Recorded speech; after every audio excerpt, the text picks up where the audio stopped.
चुनाचे मैंने military intelligence से एक मर्द और एक लड़की को बुलाया और उन्हें एक्रिमियन डेली न्यूज एजेंसी का चीफ रिपोर्टर बना दिया। उनके जरिए मैंने डॉक्टर इरशाद की रिहाइशगाह में फोन कराया और डॉक्टर इरशाद को एक फर्जी कहानी सुनाकर उन्हें डॉक्टर इरशाद से मिलने की इजाजत हासिल कर ली। मैं चूंकि कैप्टन सरफराज को तमाम हिदायत दे चुका था, इसलिए उसने मेरी हिदायत पर अमल करते हुए उन दोनों को रिहाइशगाह में आने की इजाजत दे दी। फिर वही हुआ जिसका मुझे अंदाजा था। एक मर्द और एक औरत फौरन उस होटल में पहुंच गए जहां मैंने मिलिट्री इंटेलिजेंस के अफराद को मिस्टर माइकल और लेडी सैली बनाकर ठहराया था। उन दोनों ने होटल में जाकर माइकल और सैली पर हमला किया और उनसे मालूमात हासिल करके और उनके कागजात हासिल करके डॉक्टर इरशाद की रिहाइशगाह की तरफ रवाना हो गए। मेरा ख्याल था कि उन दोनों से जरूरी पूछगछ के बाद वो उन्हें जिंदा छोड़ देंगे, मगर उन्होंने ऐसा नहीं किया था। उन एजेंट्स ने उन दोनों को हलाक कर दिया था। बहरहाल दोनों एजेंट्स डॉक्टर इरशाद की रिहाइशगाह में पहुंच गए। कैप्टन सरफराज ने उन दोनों को डॉक्टर इरशाद के स्पेशल रूम में पहुंचा दिया था। मैंने वहां ऐसे इंतजाम कर रखे थे और कैप्टन सरफराज को ऐसी हिदायत दे रखी थी कि उन दोनों एजेंट्स को मामूली सा भी शक नहीं हो सकता था कि मैंने उनके लिए वहां कोई जाल बिछा रखा है। बहरहाल डॉक्टर इरशाद की रिहाइशगाह में आने वाले एजेंट्स जीरो लैंड के मशहूर व मारूफ संगी और थ्रेसिया थे। उन्होंने चूंकि डॉक्टर इरशाद की रिहाइशगाह में पहले ही एक डिवाइस फेंक दी थी, इसलिए उन्हें डॉक्टर इरशाद की रिहाइशगाह के हर हिस्से का बखूबी इल्म हो गया था और उन्हें वहां मौजूद साइंसी हिफाजती निजाम का भी इल्म हो गया था। वो दोनों उस हिफाजती निजाम का तोड़ साथ लेकर गए थे और आखिरकार वो डॉक्टर इरशाद तक पहुंच गए और कैप्टन सरफराज को वहां से आसानी से निकाल कर ले गए। इमरान ने मुसलसल बोलते हुए कहा और फिर एक लम्हे के लिए वो रुका और फिर उन्हें डॉक्टर इरशाद की रिहाइशगाह में संगी और थ्रेसिया की कार्रवाई की तफसील बताने लगा। मैंने कैप्टन सरफराज को एक कैप्सूल निकलने के लिए दिया था जो उसने संगी और थ्रेसिया के डॉक्टर इरशाद की रिहाइशगाह पर पहुंचने का सुनते ही निकल लिया था। उस कैप्सूल में भी एक सर्चिंग डिवाइस थी जिससे इस बात का पता चलाया जा सकता था कि संगी और थ्रेसिया उसे कहां ले गए हैं। मैंने कैप्टन सरफराज का स्पेशल मेकअप किया था कि संगी और थ्रेसिया उसे पहचान न सके। मैं ये देखना चाहता था कि वो दोनों डॉक्टर इरशाद को कहां ले जाते हैं। चुनांचे मैंने उनको मॉनिटर करने के लिए अपनी कार में मौजूद एक विजनल स्क्रीन को ऑन किया तो मैं ये देखकर चौंक पड़ा कि कैप्टन सरफराज का मेकअप साफ हो चुका है। शायद संगी और थ्रेसिया को उस पर शक हो गया था, उन्होंने उसका मेकअप साफ कर दिया था। अब मुझे एहसास हुआ कि कैप्टन सरफराज की जिंदगी खतरे में है, इसलिए मैं फौरन उस रिहाइशगाह की तरफ रवाना हो गया जहाँ संगी और थ्रेसिया कैप्टन सरफराज को ले गए थे। मैंने एहतियात के तौर पर तुम सबको भी वहीं बुला लिया था ताकि हम संगी और थ्रेसिया को एक बार फिर गिरफ्तार कर सके। मैं पूरी एहतियात के साथ उस रिहाइशगाह में दाखिल हुआ था, मगर शायद संगी और थ्रेसिया ने मुझे देख लिया था। उन्होंने मुझे बेहोश करने में एक लम्हे की भी देर नहीं लगाई थी। उसके बाद क्या हुआ ये तुम सब जानते हो।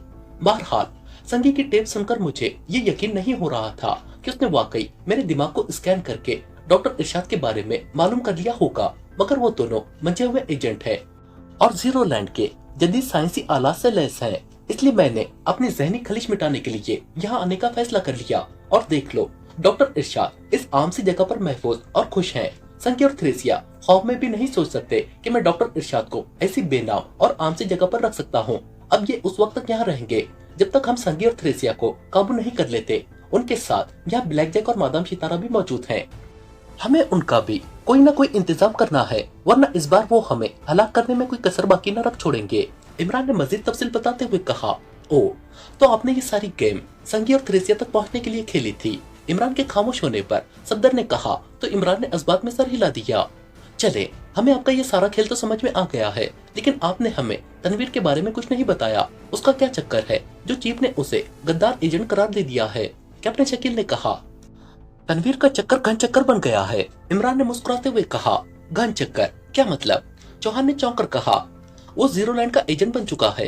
इमरान ने कहा और उसकी बात सुनकर वो सब बुरी तरह से उछल पड़े। तनवीर और जीरो लैंड का एजेंट, ये आप क्या कह रहे हैं? सिद्दीकी ने इंतहाई हैरत भरे लहजे में कहा, मादाम सितारा मेरे फ्लैट में आई थी, उसने ही मुझे बताया था कि उसने तनवीर को अगवा किया था। वो उसे अगवा करके ब्लैक जैक के पास ले गई थी।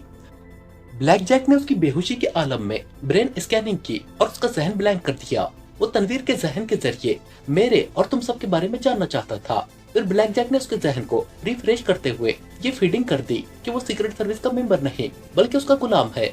ब्लैक जैक ने तनवीर के जहन को कंट्रोल कर रखा है और तनवीर न चाहते हुए भी उसका गुलाम बन चुका है। इमरान ने कहा और फिर उसने उन्हें मादाम सितारा की हुई तमाम बातें भी बता दी। ओ तो तनवीर गद्दार एजेंट नहीं है, उसे गद्दार एजेंट बनने पर मजबूर किया गया है। सफदर ने तासुब भरे लहजे में कहा। गद्दार गद्दार होता है, चाहे वो अपनी मर्जी से आमदा हो या किसी के कंट्रोल से गद्दारी करे, और हमारे यहाँ गद्दार की सजा सिर्फ मौत है। तनवीर अब हमारे लिए बेकार हो चुका है और इसीलिए चीफ ने उसकी हलाकत का फैसला कर लिया है। अब हमें संगीत थ्रेसिया, ब्लैक जैक और मादाम सितारा के साथ साथ तनवीर के खिलाफ भी काम करना है। इस बार हम उन्हें वापस जीरो लैंड जाने का चांस नहीं देंगे। इमरान ने ठोस लहजे में कहा, ओ, क्या आपने उन सब की हलाकत का फैसला कर लिया है? कैप्टन शकील ने चौंक कर कहा, ये मेरा नहीं, चीफ का फैसला है और चीफ का हर फैसला हतमी होता है।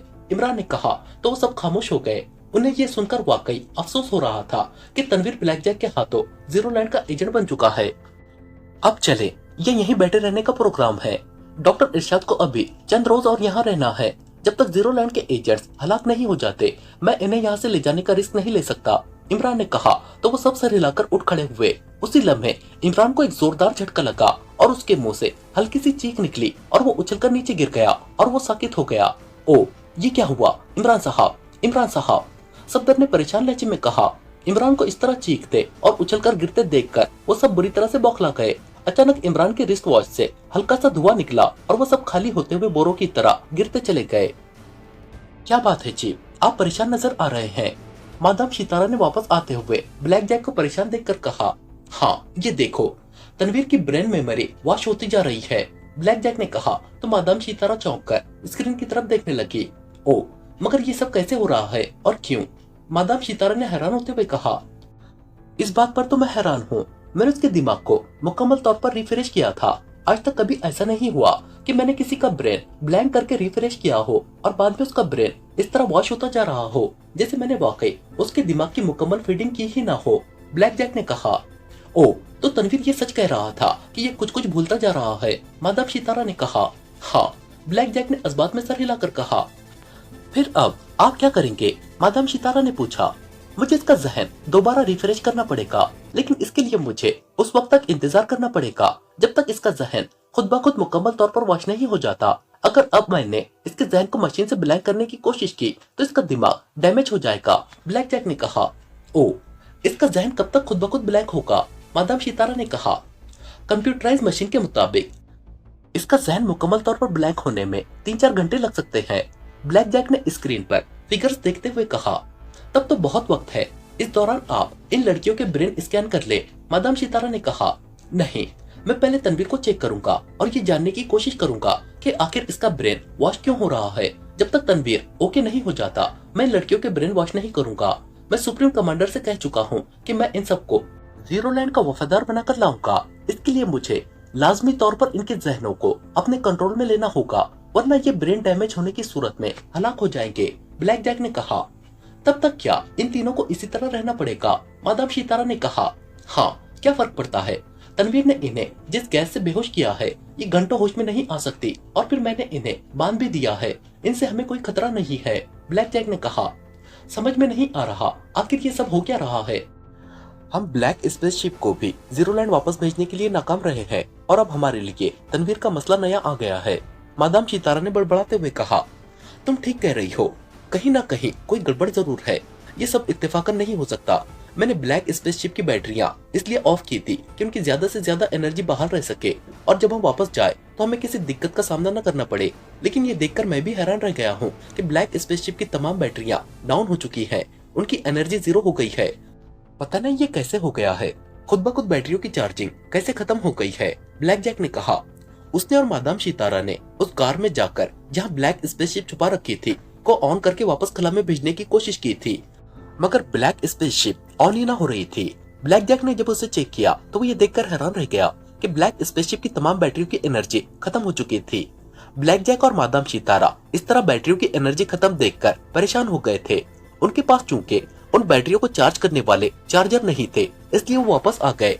फिर ब्लैक जैक ने सुप्रीम कमांडर को कॉल की और उसे ब्लैक स्पेसशिप की बैटरियों की एनर्जी खत्म होने के बारे में बता दिया।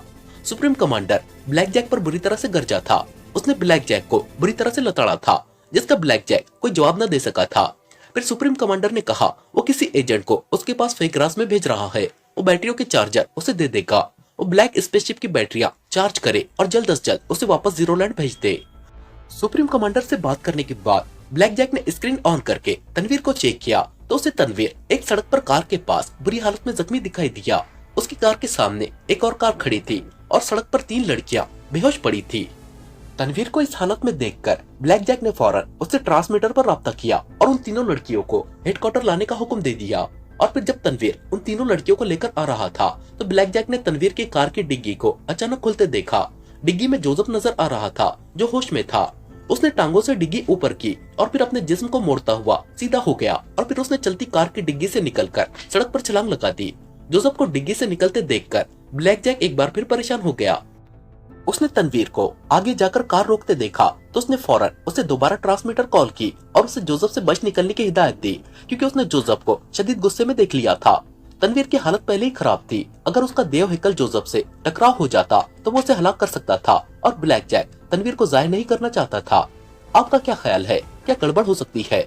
मादाम सितारा ने ब्लैक जैक की बड़बड़ाहट सुनकर चौंकते हुए कहा, यही बात तो समझ में नहीं आ रही। न मुझे ब्लैक स्पेसशिप की बैटरियों का ईंधन खत्म होने की समझ आ रही है और न तनवीर का जहन वाश होने की समझ आ रही है। ब्लैक जैक ने सर झटकते हुए कहा। इससे पहले कि वो मजीद बात करते, अचानक मशीन पर पड़े हुए ट्रांसमीटर से तेज सीटी की आवाज निकलने लगी। ब्लैक जैक ने चौंककर ट्रांसमीटर की तरफ देखा और आगे बढ़कर उसने ट्रांसमीटर उठा लिया। Yes, Black Jack attending you, over.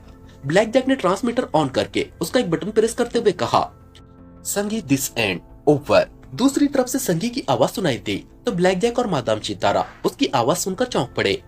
क्या बात है संगी, क्यों कॉल की है, ओवर? ब्लैक जैक ने पूछा।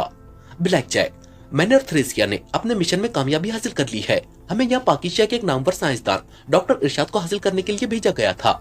हमने डॉक्टर इरशाद को अपने फेगराज में डालकर जीरो लैंड के लिए रवाना कर दिया है। जीरो लैंड में चूंकि हम नहीं जा सकते इसलिए हम यहीं रह गए हैं। अब हमें वापस फ्रांस को हेडक्वार्टर में जाना है। तुम जिस फेगराज में यहाँ आए हो, क्या वो फेगराज हमें दे सकते हो? हम फ्रांस को हेडक्वार्टर पहुंचकर फेगराज वापस तुम्हारे पास भेज देंगे, ओवर। दूसरी तरफ से संगे ने मुसलसल बोलते हुए कहा, सॉरी संगे, मैं यहाँ किसी फेगराज में नहीं आया था। मैं फ्रांस को हेडक्वार्टर से यहाँ ब्लैक स्पेसशिप लाया था, ओवर। ब्लैक जैक ने कहा। ब्लैक स्पेसशिप, ओ। सुप्रीम कमांडर ने तुम्हें जमीन पर ब्लैक स्पेसशिप लाने की इजाजत कैसे दे दी, ओवर? दूसरी तरफ से संगे ने बुरी तरह से चौंकते हुए कहा, मैं उन्हें बताए बगैर ब्लैक स्पेसशिप ले आया था। सुप्रीम कमांडर मुझ पर सख्त नाराज हुए थे। उन्होंने मुझे हुक्म दिया था कि फौरन उस ब्लैक स्पेसशिप को जीरो लैंड भेज दो, मगर, ओवर। ब्लैक जैक कहते कहते रुक गया। मगर क्या हुआ, ओवर? संगी ने कहा। संगी, मैंने ब्लैक स्पेसशिप को जमीन पर लाकर एक गार में छुपा दिया था और उसकी मशीनरी और तमाम बैटरियां ऑफ कर दी थी ताकि उन बैटरियों की एनर्जी जाया न हो और हम आसानी से वापस जा सके, क्योंकि मैं उन बैटरियों के चार्जर लाना भूल गया था। सुप्रीम कमांडर के हुक्म पर जब मैं उस ब्लैक स्पेसशिप को वापस जीरो लैंड भेजने के लिए गया तो मुझे मालूम हुआ कि शिप की तमाम बैटरियां डाउन हो चुकी हैं। उनमें इतनी भी एनर्जी नहीं थी कि वो ब्लैक स्पेसशिप को स्टार्ट कर सके, ओवर। ब्लैक जैक ने उसे तफसील बताते हुए कहा, ओ, अगर तुमने तमाम बैटरियां ऑफ कर दी थी तो उनकी एनर्जी डाउन कैसे हो गई, ओवर? संगी ने हैरान होते हुए कहा, यही तो समझ में नहीं आ रहा। खुद ब खुद बैटरियों के जायक होने की मुझे कोई वजह समझ में नहीं आ रही। ऐसा तभी मुमकिन था कि मैं स्पेसशिप के तमाम इंजन ऑन करके छोड़ आता, लेकिन मुझे अच्छी तरह याद है कि मैंने तमाम इंजनों के साथ बैटरियां भी ऑफ कर दी थी, ओवर। ब्लैक जैक ने कहा।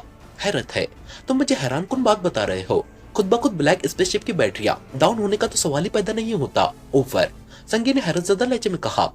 अब क्या कह सकता हूँ मैं, ओवर? ब्लैक जैक ने बेबसी से कहा। क्या तुमने दोबारा सुप्रीम कमांडर से राब्ता किया था, ओवर? संगी ने पूछा। हाँ, मैंने उन्हें बैटरियों के डाउन होने के बारे में बता दिया है और वो मुझ पर शदीद गजबनाक हुए थे, ओवर। ब्लैक जैक ने कहा। फिर क्या कहा है उन्होंने, ओवर? संगी ने पूछा। वो किसी एजेंट के हाथ चार्जर भेज रहे हैं। उन चार्जर से मैं बैटरियां चार्ज करूंगा और शिप वापस भेज दूंगा, ओवर। ब्लैक जैक ने कहा। चलो शुक्र करो, तुम्हारी जान बच गई, वरना इन मामलात में सुप्रीम कमांडर सख्ती से नोटिस लेता है और वो ब्लैक स्पेसशिप को जमीन पर ले जाने वालों को कभी माफ नहीं करता, ओवर। संगी ने कहा। हाँ, ये बात सुप्रीम कमांडर ने भी की थी। उसने मुझे फर्स्ट एंड लास्ट वार्न किया था कि मैंने अगर दोबारा ब्लैक स्पेसशिप को जमीन पर ले जाने की कोशिश की तो मुझे हलाक कर देगा, ओवर। ब्लैक जैक ने कहा। अच्छा छोड़ो, ये बताओ, जो एजेंट फेगराज में चार्जर ला रहा है वो कब तक पहुंच जाएगा, ओवर? संगी ने कहा। सुप्रीम कमांडर ने उसे फौरन भेजने का कहा है। 1-2 घंटों तक वो पहुंच जाएगा। क्यों, तुम क्यों पूछ रहे हो, ओवर? ब्लैक जैक ने कहा। हम जल्द से जल्द वापस फ्रांस को हेडक्वार्टर जाना चाहते हैं। हेडक्वार्टर से जो फेगराज तुम्हारे पास आ रहा है, हम सोच रहे हैं कि हम उसमें वापस चले जाए। बाद में वो फिगरास हम फिर तुम्हारे पास भेज देंगे ताकि तुम्हारे काम आ सके। ओवर, संगी ने कहा। हाँ, हो सकता है। ठीक है, तुम मेरे पास आ जाओ। जैसे ही फिगरास आएगा मैं तुम्हें इसमें वापस भेज दूंगा। ओवर, ब्लैक जैक ने कहा। ओके, बताओ हम कहाँ आए। ओवर, संगी ने कहा। तो ब्लैक जैक ने उसे अपने ठिकाने के बारे में बता दिया। ओ ठीक है, हम भी शुमाली पहाड़ियों में मौजूद है। यहाँ से हमने अपने फिगरास में डॉक्टर इरशाद को जीरो लैंड भेजा है। हम जल्दी तुम्हारे पास पहुँच जाएंगे। ओवर, संगी ने कहा। ओके, आ जाओ। Over and all, Black Jack ने कहा और ट्रांसमीटर ऑफ कर दिया। शितारा, बाहर जाओ। संगी और थ्रेसिया आ रहे हैं। वो आए तो उन्हें यहाँ ले आना। ब्लैक जैक ने मादाम शितारा से मुखातिब होकर कहा, जो खामोशी से उनकी बातें सुन रही थी। उसने इस्बात में सर हिलाया और गार से बाहर जाने वाले रास्ते की तरफ चली गई। ब्लैक जैक जैसे थक हार कर कुर्सी पर बैठ गया और उसकी नजरें तनवीर पर जम गई, जिसकी आंखें बदस्तूर बंद थी। अचानक गार के दहाने से ब्लैक जैक को मादाम शितारा की तेज चीख सुनाई दी। मादाम शितारा की चीख सुनकर ब्लैक जैक बुरी तरह से उछल पड़ा। उसकी आंखों में एक लम्हे के लिए हैरानी लहराई, फिर वो उठा और तेजी से भागता हुआ गार के बाहर जाने वाले रास्ते की तरफ दौड़ पड़ा। जोसेफ को होश आया तो उसने खुद को एक कार के डिग्गी में बुरी तरह से फंसा हुआ पाया। पहले तो वो खुद को डिग्गी में पाकर हैरान हुआ, फिर उसे जैसे ही पिछला मंजर याद आया, उसका चेहरा गम और गुस्से से बिगड़ता चला गया। उसे याद आ गया था कि किस तरह तनवीर उसके पास आया था और वो उसे कहीं साथ ले जाना चाहता था। जोसेफ के इनकार करने पर तनवीर के तेवर बिगड़ गए थे और उसने जोसेफ पर जहरीली सुइयां फेंकने वाली गन ताड़ ली थी, मगर जोसेफ ने अचानक उस पर हमला करके उसके हाथ से नीडल थ्रू गन गिरा दी थी। तनवीर उससे लड़ने मरने पर आमादा हो गया था। उन दोनों की खौफनाक जंग हुई थी और फिर अचानक उसने पूरी कुव्वत से छलांग लगाकर तनवीर के पेट में सर की टक्कर मारनी चाही तो तनवीर फौरन एक तरफ हट गया था, जिसके नतीजे में उसका सर दीवार से जा टकराया था और वो उस जोरदार टक्कर से बेहोश हो गया था। और अब वो खुद को एक कार की डिग्गी में फंसा देख रहा था। कार चल रही थी, डिग्गी में ऑक्सीजन मौजूद थी, जिससे जोसेफ को सांस लेने में कोई मुश्किल नहीं हो रही थी। जोसेफ ने अपने जिस्म को समेटते हुए अपनी एक टांग सीधी की और उसने पूरी कुव्वत से डिग्गी पर घुटना मारा और एक जोरदार झटके से डिग्गी खुल गई। शायद तनवीर डिग्गी को लॉक लगाना भूल गया था, इसलिए जोसेफ की एक ही जर्ब से डिग्गी खुल गई थी। इससे पहले कि डिग्गी झटका खाकर दोबारा बंद होती, जोसेफ ने फौरन उसे पैर से रोक लिया।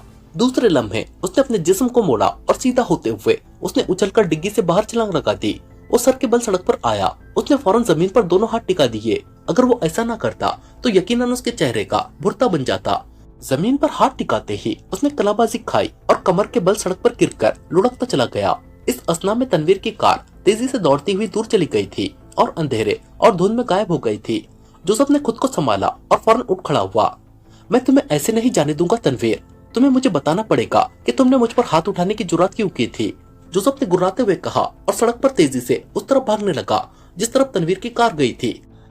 कुछ आगे जाकर उसे धुंध में तनवीर की कार की बैक लाइट्स दिखाई दी तो उसके कदम तेज हो गए।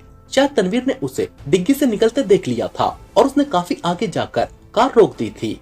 सुनसान और खामोश सड़क पर उसके कदमों की तेज धमक उभर रही थी। वो तनवीर की कार के करीब पहुंचा ही था कि अचानक तनवीर की कार को एक जोरदार झटका लगा और वो तेजी से आगे बढ़ती चली गई। रुक जाओ तनवीर, मैं तुम्हें जिंदा नहीं छोड़ूंगा, आगे कार जाते देखकर जोसेफ ने ऊंची आवाज में गरजते हुए कहा, मगर तनवीर ने कार न रोकी। देखते ही देखते उसकी कार एक बार फिर धुंध और अंधेरे में गायब हो गई। कब तक बचोगे मुझसे, मैं तुम्हें ढूंढ निकालूंगा, जोसेफ ने गुर्राकर कहा और एक बार फिर सड़क पर दौड़ने लगा, जैसे वो दौड़कर तनवीर की कार का ताकुब करना चाहता हो। मुसलसल और काफी देर तक सड़क पर दौड़ने के बावजूद उसे तनवीर की कार नजर न आई तो वो रुक गया। मुसलसल और निहायत तेजी से भागने की वजह से उसका सांस फूल गया था। वो रुक रुक कर गहरे सांस लेकर अपना सांस बहाल करने लगा। उसने दाएं बाएं देखा तो उसे दाएं तरफ एक पहाड़ी दिखाई दी। जोसेफ उस पहाड़ी की तरफ बढ़ा और उस पर चढ़ने लगा। एक ऊंची चट्टान पर आकर वो बैठकर सुस्ताने लगा। तनवीर की कार न जाने कहां जा चुकी थी और जोसेफ ये भी नहीं जानता था कि वो शहर से कितनी दूर है। उसके पास न कोई सेल फोन था और न ही ट्रांसमीटर, वरना वो इमरान को कॉल कर लेता। अब उसे वहीं रुकना था। वो इस इंतजार में था कि उस तरफ कोई कार आए तो वो उसे रोककर उसमें शहर वापस जा सके। वो चट्टान से टेक लगाकर बैठ गया, मगर काफी देर गुजर गई, उस तरफ कोई कार न आई। शायद सर्दी और धुंध के बाद दूसरे शहरों में जाने वाले लोगों ने रात के वक्त सफर करना तर्क कर दिया था। वैसे भी ये पहाड़ी रास्ते थे, एक तरफ पहाड़ियां और चट्टानें थी, जबकि दूसरी तरफ नशीबी इलाका था। इस कदर धुंध में लोग रात के वक्त इस तरफ आने से गुरेज करते थे। जोसेफ काफी देर तक बैठा रहा, यहाँ तक कि अंधेरा छटने लगा और दिन का उजाला नमूदार होना शुरू हो गया, मगर धुंध उसी तरह से कायम थी। जोसेफ वहाँ बैठा बैठा बोर हो गया था। वो उठा और पहाड़ी पर मजीद ऊपर चढ़ने लगा। उसने सोचा कि हो सकता है इस पहाड़ी की दूसरी तरफ या उससे आगे कोई दूसरी सड़क हो और उस तरफ गाड़ियों की आमदोरफ्त जारी हो। वो सड़क पर जाकर वापस शहर की तरफ जा सकता था। पहाड़ी पर आकर वो ढलान की तरफ उतरने लगा। उस तरफ भी धुंध थी। जोसेफ को इर्द गिर्द का माहौल नजर नहीं आ रहा था। पहाड़ी से उतरकर वो नीचे आया और अंदाजे से एक तरफ बढ़ता चला गया। पथरीले रास्ते और ऊंची नीची चट्टानों को पलांगता हुआ वो सड़क से काफी दूर निकल आया था, लेकिन उस तरफ दूसरी किसी सड़क के आसार दिखाई नहीं दे रहे थे। उसके सामने एक ऊंची पहाड़ी आ गई, जिसे देखकर जोसेफ रुक गया और सोचने लगा कि वो गलत सीट में आ गया है। वो वापस जाने के लिए पलटा ही था कि अचानक एक हल्की सी गड़गड़ाहट की आवाज सुनाई दी।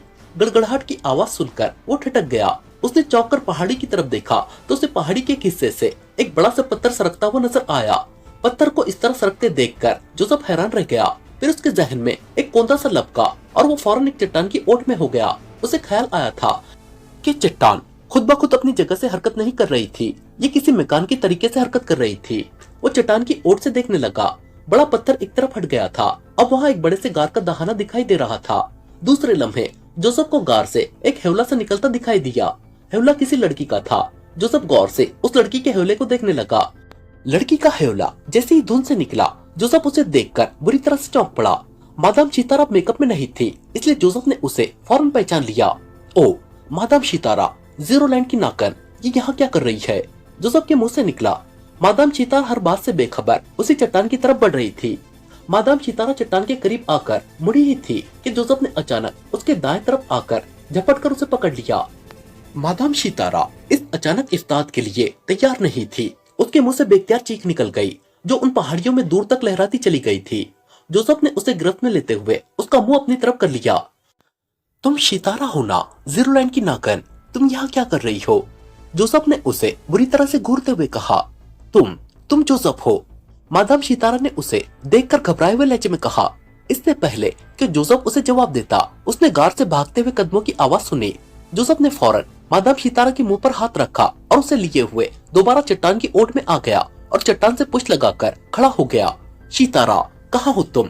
मैंने तुम्हारी चीख सुनी थी। सितारा, सितारा। जोसेफ को एक तेज आवाज सुनाई थी। उस आवाज को सुनकर जोसेफ को जैसे अपने जिस्म में सरसराहट सी होती हुई महसूस होने लगी। उसने उस आवाज को पहचान लिया था। ये ब्लैक जैक की आवाज थी। जोसेफ ने सर घुमाकर चट्टान की आड़ से गार के दहाने की तरफ देखा तो उसे वहाँ वाकई ब्लैक जैक खड़ा दिखाई दिया, जो हैरत से इधर उधर देख रहा था। उसी लम्हे जोसेफ के मुंह से ऊक की आवाज निकली और वो दौरा होता चला गया। मादाम सितारा यकलक झटका खाकर उसके हाथों से निकलती चली गई। जोसेफ को ब्लैक जैक की तरफ मुतवज्जे पाकर मादाम सितारा ने अपनी कोहनियां जोसेफ की पसलियों पे मार दी थी। जोसेफ ने उसे झपटकर पकड़ने की कोशिश की, मगर मादाम सितारा उछलकर पीछे हट गई। सितारा पर झपटने की वजह से जोसेफ चट्टान की ओर से निकल आया था। ब्लैक जैक ने पहले मादाम सितारा और फिर जोसेफ को देखा तो वो बुरी तरह से चौंक पड़ा। जोसेफ, ब्लैक जैक के मुंह से सरसराती हुई आवाज निकली। अब जोसेफ चूंकि उसके सामने आ गया था, इसलिए उसने दोबारा चट्टान की आड़ लेने की कोशिश नहीं की थी। तो तुम भी इस नागन के साथ यहाँ मौजूद हो? जोसेफ ने सीधे होकर ब्लैक जैक पर नजरें काटते हुए कहा। हाँ, मगर तुम यहाँ कैसे आ गए? ब्लैक जैक ने उसे घूरते हुए कहा। ये चट्टान की आड़ में छुपा हुआ था चीप, इसने अचानक मुझ पर हमला कर दिया था। मादाम सितारा ने कहा। मुझे यहाँ तुम दोनों की मौत खींच लाई है ब्लैक जैक। जोसेफ ने बेखौफी से उसकी तरफ कदम उठाते हुए कहा तो ब्लैक जैक भी उसकी तरफ बढ़ने लगा। हमारी नहीं, तुम्हारी मौत तुम्हें यहाँ खींच लाई है जोसेफ। अगर तुम तनवीर की कार से न निकलते तो तनवीर तुम्हें मेरे पास ही ला रहा था। अगर तनवीर तुम्हें मेरे पास ले आता तो अब तक मैं तुम्हारे सैकड़ों टुकड़े कर चुका होता। ब्लैक जैक ने गुस्से और नफरत भरे लहजे में कहा। क्या मतलब? तनवीर मुझे तुम्हारे पास क्यों ला रहा था? वो तो, जोसेफ ने हैरान होते हुए कहा, वो अब सीक्रेट सर्विस का मेंबर नहीं है, मैंने उसे अपना गुलाम बना लिया है। सीक्रेट सर्विस के चीफ ने उसे गद्दार एजेंट करार दे दिया है और इमरान और उसके साथी उसे हलाक करने के लिए ढूंढ रहे हैं। उसे मैंने ही राना हाउस भेजा था ताकि ये तुम्हें मेरे पास ला सके और मैं तुम्हें अपने हाथों से हलाक कर सकूं। ब्लैक जैक ने कहा। मुझे हलाक करने का ख्याल अपने दिल से निकाल दो ब्लैक जैक।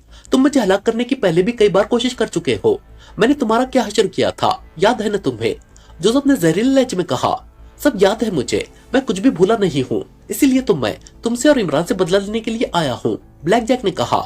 पिछली बार तो तुम बॉस की वजह से मेरे हाथों से बच निकले थे, मगर अब बॉस यहाँ नहीं है। इस बार तुम मेरे हाथों से बचकर नहीं जा सकोगे, जोसेफ ने कहा। मैं बिग घोस्ट बन चुका हूँ जोसेफ, और बिग घोस्ट का मुकाबला करना तुम्हारे बस की बात नहीं है। तुम्हारा कोई वार मुझ पर कारगर नहीं होगा, जबकि मैं तुम्हें किसी मच्छर की तरह मसल कर रख दूंगा, ब्लैक जैक ने कहा। उसके चेहरे पर यकलक बेपनाह सर्द मोहरी उभर आई थी। जोसेफ का चेहरा भी बिगड़ गया था। वो दोनों एक दूसरे को खौफनाक नजरों से घूर रहे थे।